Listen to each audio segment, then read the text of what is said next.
Hi, I'm David Alford. And I'm Joseph Stam. And this is Cine-pop Reacts. Today we tackle a classic. Some would call it the ultimate classic. What's considered one of the greatest films of all time, Citizen Kane. Yes, I've not seen this movie. And it's important that you do. It is Anyone who loves movies should have experience with this film. And I've even studied about this movie and about the shots and everything, but I try to stay away from the storyline and everything because I want to be able to fully enjoy it when I watch it. So I do that with a lot of movies like Good, because it has a surprise Fight Club and things like that I just haven't seen. That's great. You'll enjoy it. It's got a twist. You'll have fun. Cool. Citizen Kane, Orson Welles' first film. First time he's ever been in a movie, and he decided not only to be the director, but he decided to be the main actor, the co-writer, and the producer. He just did it all. Orson Welles didn't do things halfway. Let's put it that No. way. He had a history of theater, considered one of the great actors of the stage, made it onto Time magazine's cover at age 22 as an actor, and then went into radio where he did War of the Worlds, the famous mockumentary, what's considered the first mockumentary of all time, pretended to be a documentary of Martians taking over the world, was so good, people believed it was real. Yeah. They ran and hid in their basements. Exactly, yeah. Orson Welles had to go in public the next day and apologize for the show because it scared so many people. So that was a good way to get his name out there, I guess. Yes, and the Hollywood studios picked up on it and said, we've got to get this guy in here. He's a genius. He's a prodigy. Yeah. So they brought him in and gave him this movie. And the thing is, he didn't know a thing about making movies, so we had to find a good director of photography. Yeah. And Greg Toland. Yeah. Greg Toland had been around the business for a long time. Loved being a director of photography, but loved the idea of working with a first-time film director because then he could do whatever he wanted to. And he can experiment. And he did. He experimented. They both together came up with shots we've never seen before. Yeah. And so this film fundamentally changed the way that movies are made. Before this, sound was recorded in a specific way, but with Orson Welles' radio background, a new level of audio control went into it, and so sound was recorded in a whole new way. And with the new cinematography shots, everything was done in this revolutionary new way that changed the way we make movies. Yeah, just the movement of it is all I know. So if you see this movie as a casual watcher, you may go, well, that's a good film. I'm not sure what all the hubbub's about. I think as a movie maker and movie makers, we look at it and go, wow, because every movie you watch now is the way it is because of something that was created in this film. It's the granddaddy that started them all. So we're going to go see it in a real movie theater on a big screen. I've never seen it on the big screen. I've only seen it on my television or on a medium-sized screen in college. So you're just working your way up. I'm working my way to the big screen, but a local theater's showing it. So we're going to go catch it, and then we'll come back and talk about it. And then I can finally talk about the ending with you. Yeah, exactly. I can't bring it up now. It'll be a spoiler. Well, there's another Easter egg that you were talking about. Oh, yes. Yeah, in one of the shots of one of the beach sequences, Orson Welles' character, Kane, and his, I guess, girlfriend or wife, I can't remember if they're married at that point in time, they go to the beach, and the film was running low on budget. So they had to use a shot for the back of the beach, the ocean, from some stock footage that they had at the studio. Well, they borrowed it from a movie called King Kong or Son of King Kong. They're not sure which. It was a great beach shot. Unfortunately, instead of seagulls flying in the background, there are, in fact, pterodactyls flying in the background. They're really small, so maybe on the big screen we'll be able to spot them. But I'm going to see if I can spot the pterodactyls this time around. It would be fascinating to see. I want to see, Hopefully I won't be so focused in on that I won't be able to, I'll miss what's happening in the movie. I'm just like, where's the pterodactyls? But there's more to the movie than where's the pterodactyls, but that's a fun Easter egg. So we'll go watch it, and we'll come back and give you our first impression. And we're back. Well, that was epic. There's so much to unpack. There's so much information. There's always so much information being fed. It starts off throwing you right in the middle of it. Are you saying that in a bad way or a good way? In a good way. Okay. Yeah. And it doesn't stop. It's just fast-paced through it all. And I think it kind of lets off at the end and lets you just take it all in. But it's a lot of information the whole time. Okay, so let's talk about the cinematography. This depth focus. What they call it. You try to explain it to me in the car.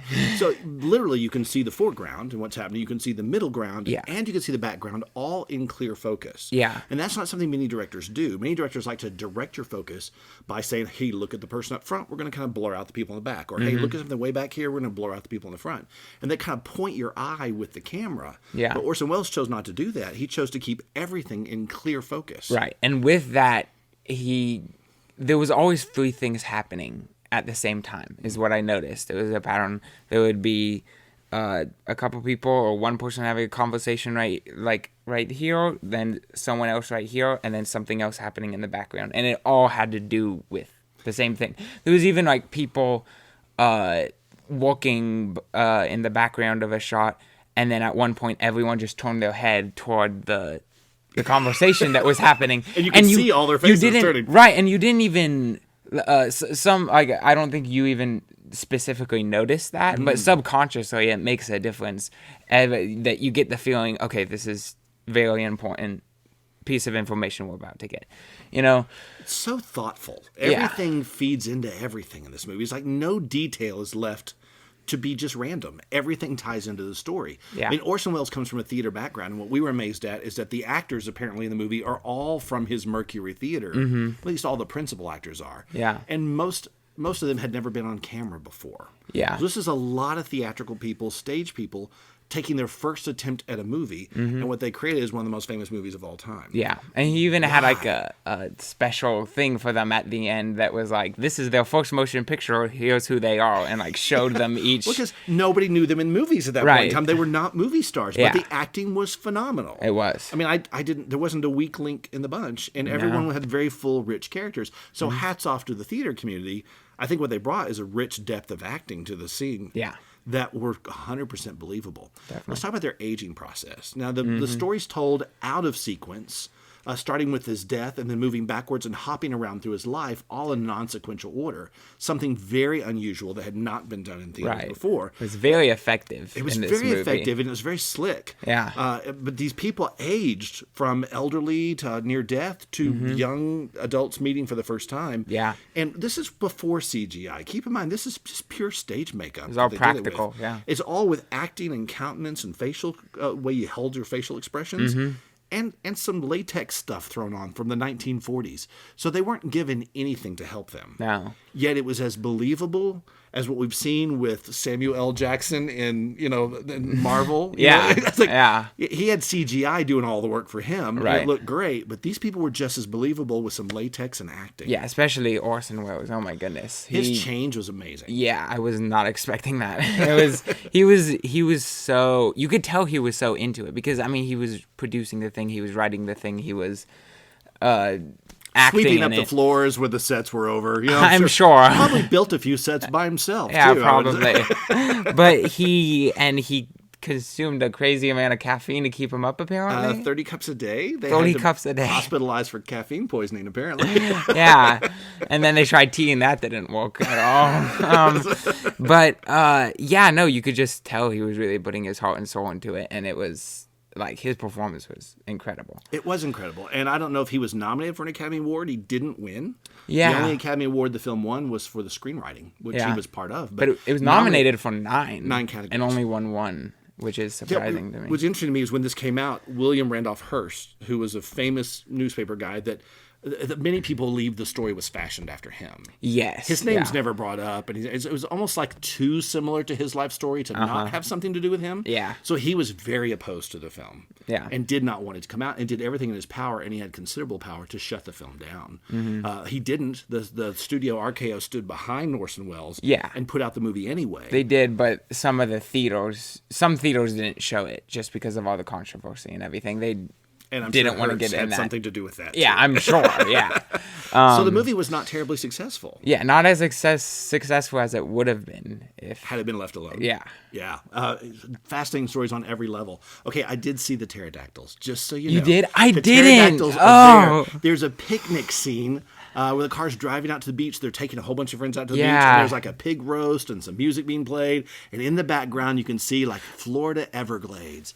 And across the Florida Everglades, which you might think might be flamingos or pelicans, are actually 3 pterodactyl flying across the back of the scene. Okay, I missed it. I'm so upset that I missed it. I'm glad you were now. enjoying the movie enough that you could not worry about that. I just couldn't miss it on this one. I enjoyed the movie. That tells you. I didn't see the pterodactyls. That means I really enjoyed the movie because I was determined to find them. Okay, so the story pulled you in, though. Yeah, definitely. Yeah, which is great, which is an accomplishment. We were talking about this, a 1941 film that's seamless. I mean, special effects are seamless. The makeup was seamless. I still, to this day, have trouble seeing where the special effects are and where they're not. That's an accomplishment for a movie that's, 80 years old? Yeah, definitely. It was made in 1941, right before World War II. There were no special effects. There were just cameras, light bulbs, and people. And even how they move the camera and everything. Like, I was still trying to wrap my brain around it, and I just couldn't quite figure it out. And especially back then where the cameras were so much bigger and we didn't have all the technology that we have now. They and had they still pulled shaky it off. cam shots. Yeah. They had newsreel shots with shaky cam. Now, we didn't start doing that until the 90s. Yeah, and like overhead wides and stuff, like in the shaky There was a cam drone thing. shot. It was like There was literally a drone shot at the end of the movie. Now, it was not with a drone, of course. Those Yeah. hadn't been invented yet. But there was literally a drone shot flying over the top of a very expansive set, which we determined were probably miniatures because it was too large for a real camera to actually go across. Because there were no such thing as drone shots. But it was literally a drone shot. Yeah, or a helicopter. I don't know. It was Well, I mean, it was just a camera flying over a little table of miniatures that looked like a huge set. Yeah. But the point being, the shots that we're seeing in our movies today happened in this movie in 1941. yeah.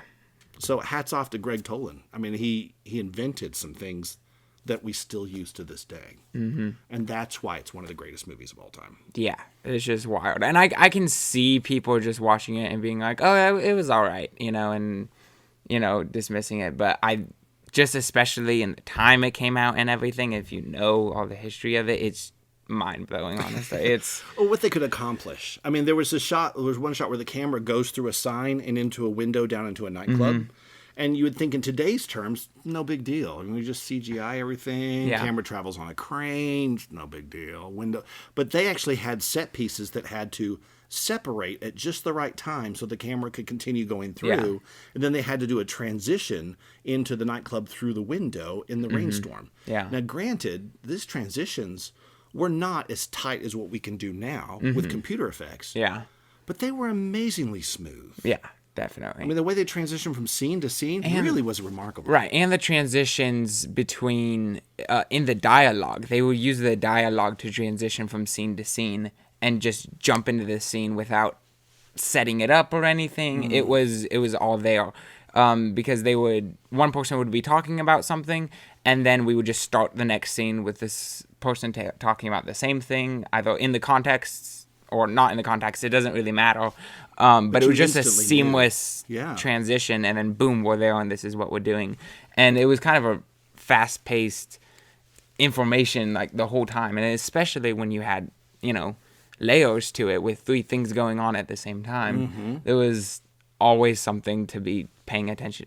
You can't get bored in this movie. I don't think too much going on. I love some of the shots that they made like through glasses and mirrors. Yeah. I mean, there was always an opportunity of where can we catch this angle in a most unusual way possible. There's a broken snow globe on the ground. Yeah. And we literally caught Orson Welles' character Kane coming in, or the nurse. Yeah. Coming into the room through the reflection of the broken snow globe glass. And there was I can't even think anymore. There's too much. There's a lot of processing, my too. mind is going crazy right now. But they all had a purpose. All the shots did. It wasn't just that it would be cool. It is cool.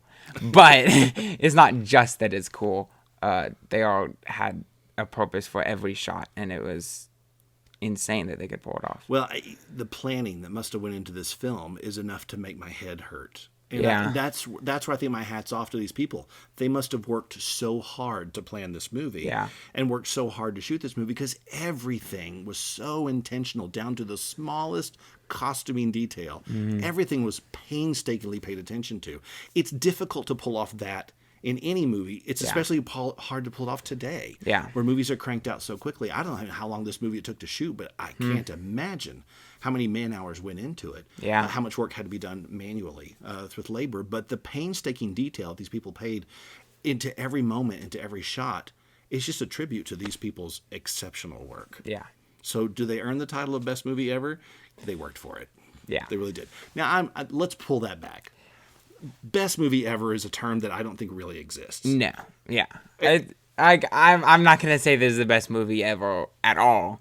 And I'm not going to say any other movie is the best movie either.